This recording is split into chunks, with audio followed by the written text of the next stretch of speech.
Certaines personnes ne sont pas insensibles, mais lorsqu'on leur demande d'exprimer ce qu'elles ressentent, leur esprit se bloque. En réalité, il ne s'agit pas d'une froideur, c'est un mécanisme de défense acquis au fil du temps. Si vous vous dites « je ressens quelque chose mais je n'arrive pas à mettre un nom dessus », ces 5 caractéristiques vous sembleront peut-être familières. Numéro 1, ne pas pouvoir nommer ce que l'on ressent. Quand on demande « ça va ?», la réponse vient souvent rapidement mais elle est vide de sens. Oui, en réalité, ce n'est pas une échappatoire, c'est souvent l'expression d'une véritable incertitude. Car la personne ne parvient pas à distinguer ce qu'elle ressent à ce moment-là. Elle ne peut même pas déterminer si elle est triste, fatiguée, blessée ou anxieuse. L'esprit passe en revue toutes ces questions une par une. Il analyse, fouille dans le passé, cherche des raisons. Cela montre une chose, il n'y a pas de manque d'émotion. Ce qui manque, c'est la capacité à distinguer et à nommer ce sentiment. Ces personnes ne répriment pas ce qu'elles ressentent. La plupart du temps, elles ne peuvent vraiment pas le distinguer. Car la conscience des sentiments n'est pas quelque chose qui se développe spontanément. Elle s'apprend.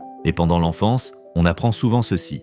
Les sentiments peuvent attendre. La vie n'attend pas. Ce qui importe, c'est de se ressaisir, de gérer la situation et de continuer. Une personne qui grandit dans cet environnement apprend non pas à reconnaître ses émotions, mais à les réprimer. C'est pourquoi elle en arrive toujours à la même conclusion. Il y a quelque chose, mais je n'arrive pas à mettre le doigt dessus. La seule chose qu'elle sait, c'est qu'elle ressent le poids de quelque chose d'inachevé en elle.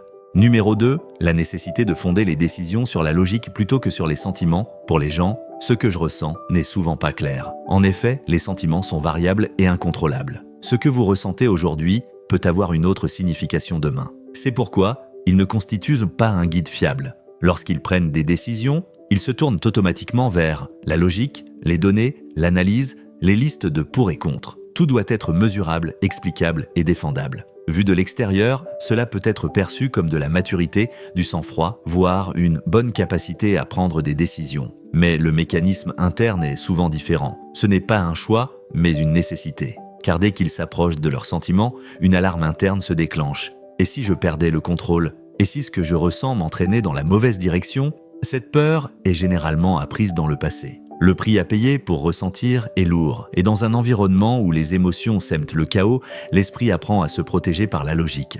À partir de là, la logique n'est plus une source de sagesse. Elle devient une ligne de défense. L'esprit murmure « si je réfléchis, je suis en sécurité. Si je ressens, je risque de m'effondrer ». Et sans s'en rendre compte, la personne commence à considérer la fuite des émotions comme une preuve de maturité, et le contrôle comme une preuve de puissance. Or, ce qui est réprimé, ce ne sont pas les émotions, mais le message qu'elles véhiculent. Numéro 3, combler le vide intérieur par l'activité. Il est difficile de s'arrêter. Le silence n'est pas reposant, il est dérangeant. Car lorsque l'on s'arrête, l'esprit ne se calme pas. Au contraire, ce qui était refoulé remonte à la surface. C'est pourquoi la vie est consciemment remplie. Travail, production, écran, projet, objectifs, choses à faire, on ne laisse aucun vide. Tout comme le calendrier, l'esprit est également rempli. Vu de l'extérieur, cela ressemble à de la diligence, de l'ambition ou de la productivité. Mais la plupart du temps, la source en est tout autre. Sous cette intensité se cache un sentiment refoulé pour ne pas être vu.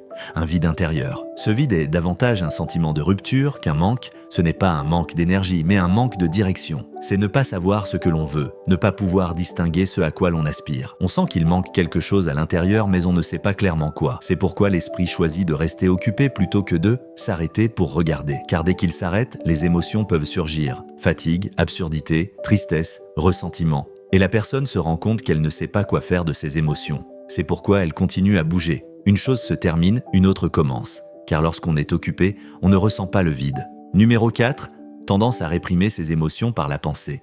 Dès qu'il ressent quelque chose, son esprit réagit comme un réflexe. Tu exagères, ça ne vaut pas la peine de s'en faire pour ça. Sois raisonnable. Vu de l'extérieur, cela ressemble à une tentative de se ressaisir ou de se calmer. Mais à l'intérieur, c'est différent. En réalité, il ne s'agit pas d'apaiser l'émotion, mais de l'annuler. La pensée se referme comme un couvercle sur l'émotion. Il ne laisse aucune place au sentiment. Il le remet en question, le minimise, l'invalide. Avec le temps, la personne apprend ceci. Il est risqué de ressentir. Il est plus sûr de comprendre. Et ainsi, tandis que l'esprit se renforce, le sentiment s'apaise. Numéro 5. Se détacher de soi-même pour faire preuve d'empathie.